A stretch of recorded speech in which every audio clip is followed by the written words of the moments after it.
Britain के पूर्व प्रधानमंत्री ऋषि सुनक ने नई दिल्ली में बीजेपी के राष्ट्रीय अध्यक्ष जेपी नड्डा से मुलाकात की। बीजेपी को जानो अभियान के तहत ये मुलाकात हुई। दोनों नेताओं में काफी देर तक बैठक चली। जेपी नड्डा ने ऋषि सुनक का स्वागत हिमाचली टोपी और कुल्लू की शॉल से किया। बीजेपी को जानो अभियान के तहत काफी दिनों से बीजेपी अलग अलग मुल्कों से लोगों को आमंत्रित करती है और पार्टी के बारे में विस्तृत जानकारी देती है।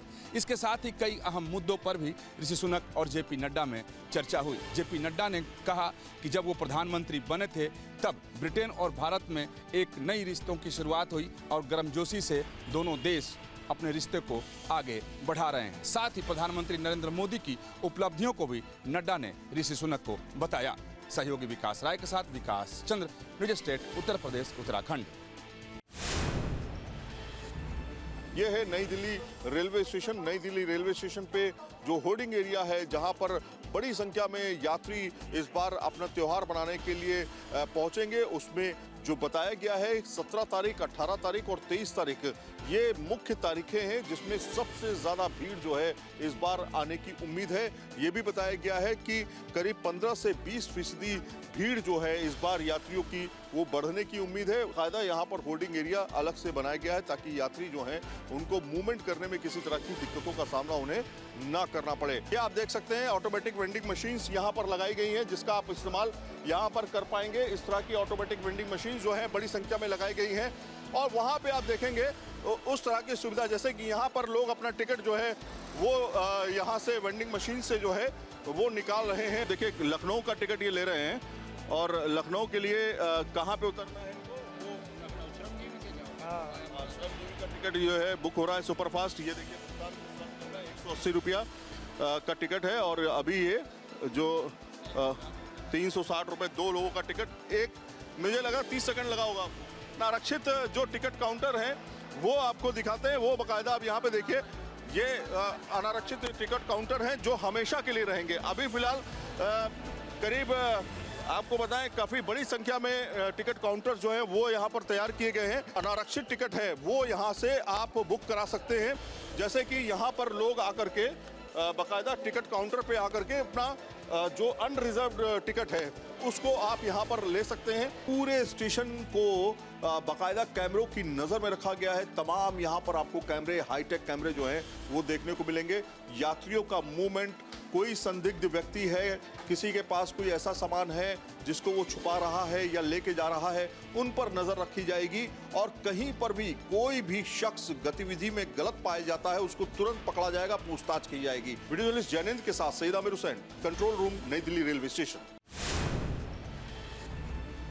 आनंद विहार के अंदर हमारी मौजूदगी है क्योंकि दीपावली और छठ का त्यौहार बिल्कुल नज़दीक है। ज़्यादातर लोग अपने घरों के अंदर अभी से जाने के लिए निकल चुके हैं, लेकिन ऑनलाइन जो किराया है उसको भी आप अगर देखना चाहें तो ऑनलाइन ऐप पर देख सकते हैं। क्योंकि चाहे मेक माई ट्रिप हो या अभी बस हो या रेड बस हो, अगर लखनऊ, गोरखपुर या फिर दरभंगा, बिहार कहीं के लिए भी अगर आप लोग ऑनलाइन टिकट बुक करना चाहते हैं तो मेक माई ट्रिप पे या अदर किसी भी एप्लीकेशन पे आप जाते हैं और ऑनलाइन बुकिंग करते हैं तो आपको 4 गुना किराया नज़र आ रहा होगा। क्योंकि दीपावली का त्यौहार बिल्कुल नज़दीक है, ज़्यादातर लोग अपने घर जा रहे हैं। और मैं दिल्ली से लखनऊ के लिए अगर बस सर्च करता हूँ तो यहाँ से आपको किराया इसका दिखा देते हैं कि आज की डेट में जो किराया आ रहा है वो 1526 रुपये का किराया है। 7.5 घंटे का सफ़र है। RCT स्मार्ट बस है या फिर जिस ऑफिस के हमारे बाहर मौजूदगी है इन्हीं की अगर बस को चेक किया जाए तो उसका किराया भी लगभग 2028 रुपये आ रहा है। लखनऊ का ये किराया है। लोग जो हैं वो अपने घर जाने को अभी फ़िलहाल मजबूर हैं क्योंकि बसें सरकारी कम हैं और प्राइवेट जो बस संचालक हैं जिन्होंने अपने फर्म एजेंसी खोल रखी हैं वो लगातार अवैध वसूली करते हुए नज़र आ रहे हैं और लोगों को लूटने का काम कर रहे हैं। क्योंकि जो रकम आपकी 1500 रुपये में आपको बिहार तक का सफ़र तय कराती है उसके लिए अब 4 गुने पैसे भी उनको देने पड़ रहे हैं। कहीं कहीं पर तो 300-400 रुपये भी जो नज़दीकी के सफ़र हैं 100-200 किलोमीटर के, उसमें भी अभी दिवाली के त्यौहार के अंदर में हालांकि 4 दिन बचे हैं लेकिन अभी से ही 300-400 रुपये की भी अवैध वसूली शुरू हो चुकी है। वीडियो जर्नलिस्ट सुधीर के साथ से ये दुआ सली, दिल्ली। 22 सितंबर वो तारीख थी जब जीएसटी की दरें जो हैं लागू की गई थी, जिसमें सिर्फ 18% और 5% दरें रखी गई थी। 12% और 28% दरें हटा दी गई थी। उसके बाद सबसे ज्यादा फर्क जो है रेट्स में, खास तौर पे कार कंपनियों पर पड़ा। कार कंपनियों के तमाम मॉडल्स जो थे उनकी कीमतों में 80,000 रुपए से लेकर के 4 लाख रुपए तक की कमी दर्ज की गई। मारुति ने भी इस दौरान अच्छा खासा नंबर गेन किया है। बताया ये जा रहा है कि मारुति की जो कारें हैं, खासतौर पे जो छोटे सेगमेंट की कारें हैं, उनमें रिकॉर्ड तोड़ बिक्री दर्ज की गई है। 4 हफ्तों के अंदर करीब 4 लाख से ज्यादा जो है बुकिंग्स हुई हैं और 2.5 लाख से ज्यादा जो है वो सेल हुई है। अब तक का ये अपने आप में रिकॉर्ड माना जा रहा है। पिछले साल की तुलना में 56% ज्यादा इसमें इजाफा त्योहारी सीजन में देखा गया है। जीएसटी की दरों में 22 तारीख को जिस तरह के बदलाव हुए थे, उसमें सबसे ज्यादा ऑटो इंडस्ट्री पर फर्क पड़ा और उसके बाद ऑटो कंपनी मारुति ने पिछले 4 हफ्ते में बुकिंग और बिक्री के सारे रिकॉर्ड जो हैं वो एक तरह से तोड़ दिए हैं। जानकारी के मुताबिक करीब 4 लाख तो क्वेरी हुई हैं और बुकिंग हुई है और करीब 2.5 लाख यूनिट जो हैं वो रीसेल हुई हैं। इसके साथ ही कंपनी के लिए अब तक का सबसे अच्छा त्योहारी सत्र ये एक तरह से बन गया है। कंपनी के जानकारों ने बताया है कि 22 सितंबर से जीएसटी की नई दरें लागू होने के बाद कुल बिक्री में शुरुआती स्तर पर कारों में बड़ी हिस्सेदारी एक तरह से देखी गई है। जो छोटी कारें हैं उनमें जब कीमतें कम हुई तो उसका फायदा आम जनता को मिला, जिसमें 45,000 रुपए से लेकर के 1,20,000 रुपए तक की रेट्स में कमी हुई थी। उसका असर साफ तौर पे ऑटो इंडस्ट्री पर दिखाई दे रहा है। वीडियो जर्नलिस्ट जैनेंद्र के साथ सईद आमिर हुसैन, दिल्ली। मुंबई में पिछले कुछ वक्त से लगातार हो रही सोने की तस्करी के खिलाफ डीआरआई ने शुरू की ऑपरेशन गोल्डन स्वीप और इसके तहत मुंबई अंतर्राष्ट्रीय हवाई अड्डे से लगातार जो तस्करी की जा रही थी उस पर बड़ा लगाम लगाया गया है। इस वक्त हम मुंबई के छत्रपति शिवाजी महाराज अंतर्राष्ट्रीय एयरपोर्ट पर मौजूद हैं। आपको बता दें कि भारत की सबसे महंगी मिठाई इस बार दिवाली पे आप खरीदना चाहते हैं तो आपको जयपुर आना होगा। पूरे देश में सबसे महंगी मिठाई जयपुर में मिलेगी, क्योंकि यहाँ पर जो मिठाई की शुरुआत होती है 1,11,000 रुपये पर केजी के हिसाब से।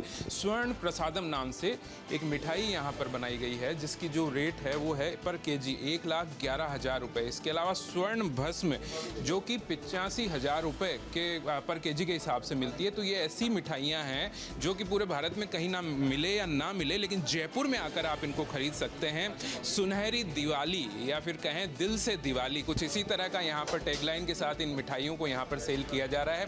क्या इनकी खासियत है उस पर भी बात करेंगे। साथ ही जो ये क्रैकर्स हैं उनके शेप में भी यहाँ पर मिठाई मिल जाएगी। सबसे बड़ी बात है कि दिवाली बनाना चाहते हैं, दिल से बनाना चाहते हैं तो आप यहाँ पर आ सकते हैं और जो शेप है पटाखों की शेप में यहाँ पर मिठाई भी आप ले सकते हैं। किस तरह से ये मिठाई बनाई जाती है, क्यों इतनी महंगी है, इसको जानने के लिए जो ओनर हैं हमारे साथ में जुड़ी हुई हैं। मैम, क्या नाम है आपका और कहाँ से ये थॉट आया कि पूरे देश की सबसे महंगी मिठाई आपने बना दी? मेरा नाम है CA Anjali Jain, I am founder त्योहार। तो जब हमने लास्ट टाइम त्योहार लॉन्च किया था तब भी हमने सोचा था कि हम जयपुर वासियों के लिए और हमारे देशवासियों के लिए क्या नया और डिफरेंट ला सकते हैं। तो एक सौगात लेकर आते हैं हम हर त्योहार पे। मैंने ये मिठाई सबसे पहले अपने 1 साल के बेटे को खिलाई थी, स्वर्ण भस्म भारत, क्योंकि तब मैंने सोचा था उसके लिए मैं क्या बेस्ट दे सकती हूँ उसकी इम्यूनिटी डेवलपमेंट सिस्टम को बूस्ट करने के लिए। उसके ऊपर इसके रिमार्केबल रिजल्ट्स थे, तो तब त्योहार कहीं भी मेरे दिमाग में नहीं था।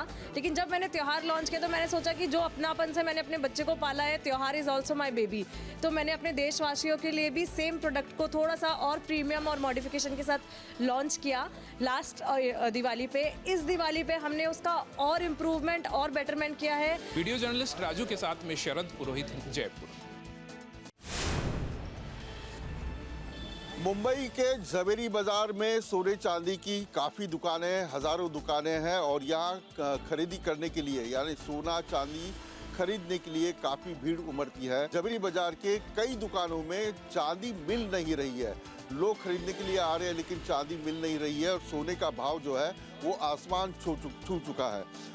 पूरे देश भर में, जयपुर हो या फिर मुंबई हो, नागपुर हो, इन सारे शहरों में सोने चांदी के भाव जो है वो आसमान पर है। चांदी अब 1 किलो चांदी तकरीबन 2 लाख रुपए तक पहुंची है। ये आप देख सकते हैं कि ऐसे बिस्किटें जो है वो चांदी की होती है और ये सोने की बिस्किट जो होते हैं वो यहाँ दिखाई दे रहे हैं। और हजारों दुकानों में, कई दुकानों में चांदी खरीदी नहीं हो रही है, इसलिए कि चांदी का कोई स्टॉक बचा ही नहीं है। दूसरी तरफ सोने का भाव जो है वो आसमान छू रहा है और सोने का भाव अगर देखेंगे तो तकरीबन 2 लाख के आसपास जो है ये सोने का भाव पहुंच चुका है। आने वाले 2040 में 1 किलो का सोना जो है वो एक प्राइवेट जेट की कीमत के बराबर रहेगा। 1990 में 1 किलो सोने का भाव जो है मारुति 800 तक था और उसके बाद अगर देखेंगे 2025 को लैंड रोवर यानी 1 किलो सोना की कीमत जो है वो लैंड रोवर कार जैसे थी। 2000 में ये मारुति स्टीम के कीमत के बराबर सोना था 1 किलो सोना। 2010 में 1 किलो सोना टोयोटा फॉर्च्यूनर के कीमत के बराबर था और 2019 में 1 किलो सोना BMW के कीमत के बराबर था। 2030 में 1 किलो सोना अगर देखा जाए उसकी कीमत रहेगी रोल्स रॉयल्स जो कार है जो काफ़ी महंगी मानी जाती है। 2040 में 1 किलो सोने का भाव एक प्राइवेट जेट के बराबर रहेगा। वीडियो जर्नलिस्ट सिद्धेश के साथ विलास अटोले, मुंबई। त्योहारों के इस मौके पर सवाल शुद्धता का है कि आप जो खाते हैं वो आप तक शुद्ध पहुंचे। इसीलिए दिल्ली सरकार के फूड सेफ्टी डिपार्टमेंट जो है वो लगातार अलग अलग जगह से सैंपल्स उठाता है और उनकी टेस्टिंग करता है। कुछ ऐसे टेस्ट हैं जो आप घर भी कर सकते हैं, लेकिन ज़्यादातर टेस्ट जो है वो डिपार्टमेंट को ही उठाने पड़ते हैं। इसलिए आपको उसी लैब में ले चलते हैं जो कि इस वक्त लैब्स ऑन व्हील है, यानी कि चलती फिरती लैब है और इसके लिए नए नए जो इक्विपमेंट्स हैं वो भी पूरे तैयार किए गए हैं। संजय ऊपर आके दिखाएंगे कि किस तरीके से सैंपल्स यहाँ पर हैं और किस तरीके से यहाँ पर काम होता है। पहले हम बात करते हैं कि जो टेस्ट हम घर पे कर सकते हैं। अब दिवाली की अगर मैं बात करूं तो मिठाइयाँ सभी के घर में आती हैं, तो आपने देखा होगा कि मिठाइयों के ऊपर एक चांदी का वर्क होता है। ये मेरे पास दोनों के सैंपल्स हैं, आप देख लीजिए एक बार। ये जो है, ये जो फॉयल है ये एल्यूमिनियम फॉयल है, ये जो फॉयल है ये सिल्वर फॉयल है। जब आपके घर में मिठाइयाँ आती हैं तो आपको सिर्फ इतना सा काम करना है। ये आप देख लीजिए क्योंकि आपके लिए बहुत ज़्यादा ज़रूरत इसकी पड़ने वाली है। जब मिठाइयाँ आपके पास आती हैं तो आपको क्या करना है, जो मिठाइयों के ऊपर आपको वर्क दिखे उसे आप ऐसे हाथ में लीजिए। आप अपने हाथ में लीजिए सर, ये आप ही करके दिखाइए। हाँ जी, ये आपने लिया। मैं इसको जब मैं इससे चांदी के वर्क को रब कर रहा हूँ तो ये गायब हो गया, पता भी नहीं लगा। लेकिन उसी मिठाई पर अगर आपका एल्युमिनियम फॉयल लगा हो तो फिर क्या होगा, ये देखिए। ये इसको करने की कोशिश कर रहे हैं, लेकिन क्योंकि ये एल्युमिनियम फॉयल है, पूरी तरीके से सख्त है, तो ये ज़रूर गोलाकार तो ज़रूर हो गया ये, लेकिन ख़त्म नहीं हुआ है। तो समझिए ये एल्युमिनियम अगर आपके अंदर जाएगा तो कितना खतरनाक हो सकता है। वीडियो जर्नलिस्ट संजय शर्मा के साथ मोहित बख्शी, दिल्ली। दीपावली को रोशनी का त्यौहार कहा जाता है। दीपावली के मौके पर लोग अपने घरों पर सजावट करते हैं, घरों के बाहर सजावट करते हैं, घरों को झालरों से सजाते हैं, दीपकों से सजाते हैं। हम इस वक्त कानपुर की मनीराम बगिया पर मौजूद है। इसे इलेक्ट्रॉनिक्स मार्केट के रूप में जाना जाता है। बड़े पैमाने पर यहाँ पर झालरों और लाइटिंग के सामान की बिक्री की जाती है। आप तस्वीरों में देख सकते हैं कि यहाँ पर तरह तरह की झालरें बिक्री के लिए मौजूद है। वहीं यहाँ पर खरीदारों की भीड़ भी बहुत ज़्यादा दिखाई पड़ रही है। दरअसल दीपावली को कम समय बचा है, ऐसे में सभी लोग अपने घरों के लिए झालरें और लाइटिंग का सामान खरीद लेना चाहते हैं। यही वजह है कि बाज़ारों में बेहद ज़्यादा भीड़ देखने को मिल रही है। दरअसल यह एक ऐसा बाज़ार है जहाँ पर स्थानीय स्तर पर लोग रिटेल में खरीदारी तो करते ही हैं, वहीं आसपास के ग्रामीण इलाकों के दुकानदार भी यहाँ पर से लाइटिंग का सामान खरीद कर ले जाते हैं और अपने क्षेत्र में बेचने का काम करते हैं। इस बार बाजार में ट्रेंड थोड़ा सा बदला सा नजर आ रहा है। हर साल जहां चाइनीज झालरों की मांग ज़्यादा हुआ करती थी, वहीं इस बार देसी झालर की गूंज दिखाई पड़ रही है, धूम दिखाई पड़ रही है। दरअसल देसी झालरों में तमाम वैरायटी आने के साथ साथ इनका जो रेट है ये भी काफ़ी कम हुआ है। पहले के समय में चाइना की झालर सस्ती पड़ती थी, ऐसे में लोग इसे ले जाते थे और मानते यही थे कि एक साल भी चल जाए तो उनके पैसा वसूल हो जाता है। लेकिन इस साल बाज़ार में देखने को ये मिल रहा है कि इंडियन झालर की कीमत भी काफ़ी कम हुई है। कई झालर तो ऐसी हैं जो चाइनीज़ के मुकाबले सस्ती बिक रही हैं। ऐसे में ग्राहकों की पहली पसंद स्वदेशी झालरें बन गई हैं और लोग स्वदेशी सामान खरीदने पर यकीन कर रहे हैं। वहीं कहीं ना कहीं जिस तरीके से देश में एक मुहिम चल रही है कि लोग स्वदेशी सामान को अपनाएं, उसका असर भी देखने को मिल रहा है और लोग चाइनीज़ झालर खरीदने से बच रहे हैं। बुलेटिन तासिफ शम तिवारी, न्यूज़ स्टेट कानपुर। 19 अक्टूबर को होने वाले दीपोत्सव की लोकप्रियता का आलम यह है कि अयोध्या और अयोध्या धाम के सभी होटल फुल हो चुके हैं। जो नहीं फुल हुए हैं वो फुल होते जा रहे हैं। सभी की एडवांस बुकिंग चल रही है।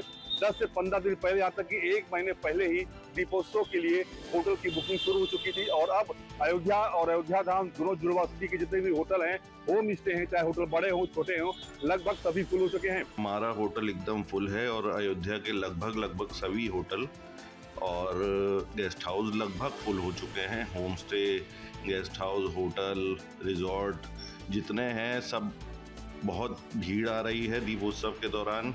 बहुत एक पर्व है अयोध्या के लिए जो कि पिछले 9 वर्षों से मनाया जा रहा है और हमारा पूरा इसमें योगदान रहता है होटल वालों का कि भाई जो भी बाहर से गेस्ट आए, ये आए, उनको हम प्रॉपर एक सुविधा प्रोवाइड करें, अयोध्या का अच्छा नाम जाए। छोटे होटल हैं, अभी उनकी बुकिंग चल रही है, सारी बुकिंग एडवांस चल रही है, चाहे एजेंसी के थ्रू या फिर डायरेक्ट। सभी होटल के कमरे जो हैं वो लगभग फुल हो चुके हैं।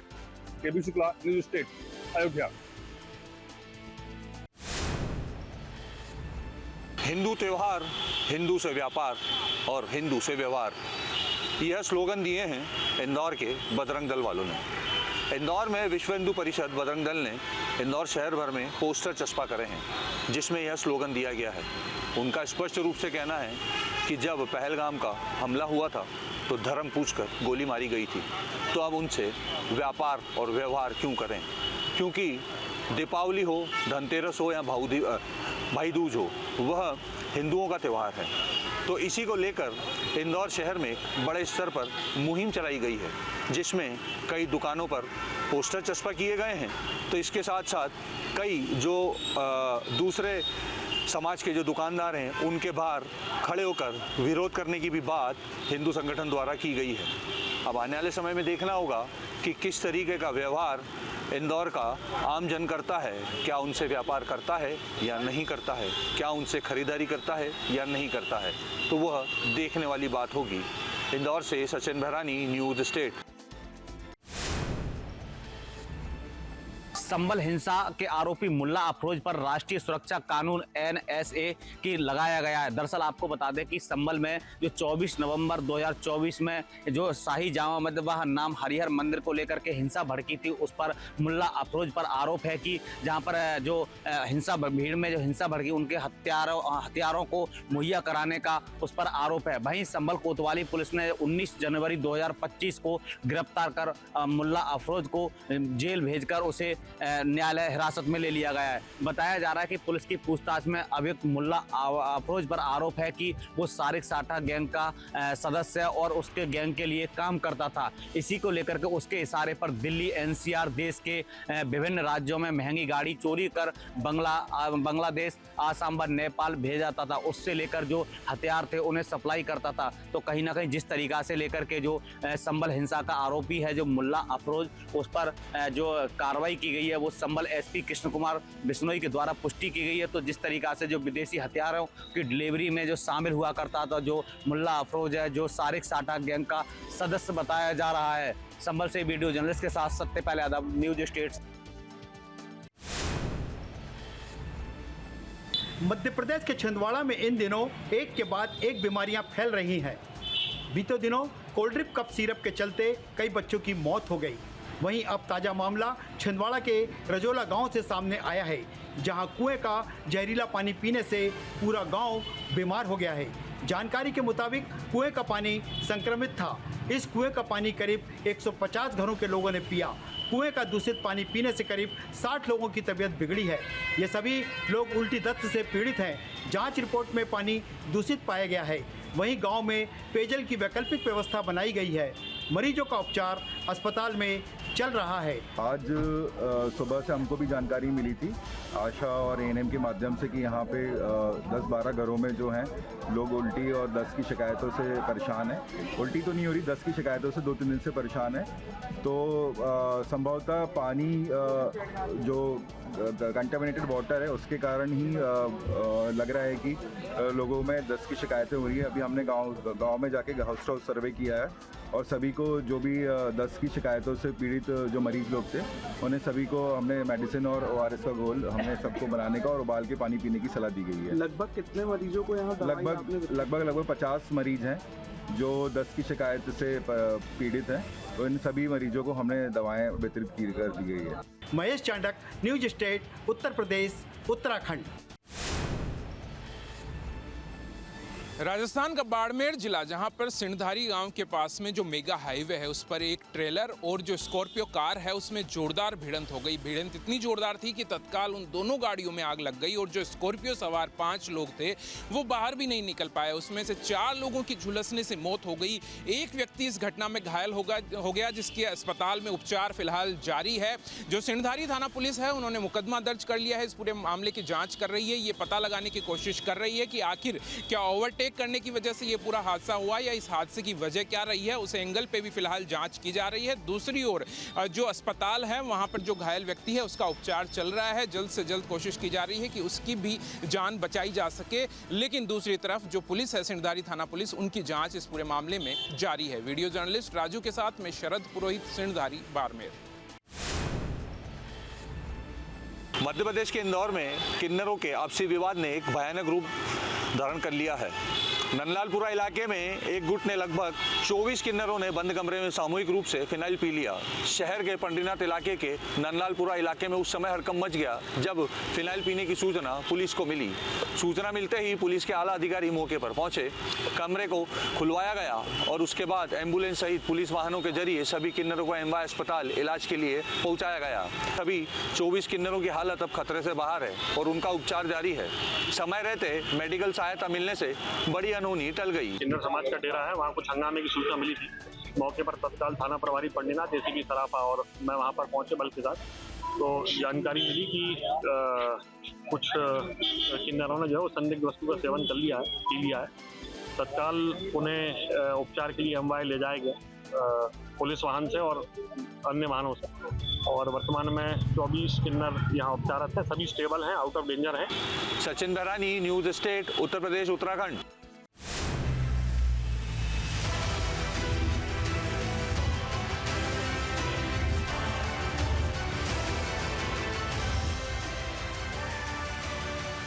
जहाँ भक्ति है हर शब्द में, कथाओं में छुपे हैं दिव्य रहस्य और ज्योतिष देता है जीवन को दिशा। धर्म से जुड़ी हर बातों को जानने के लिए हमारे चैनल स्तुति को सब्सक्राइब करें।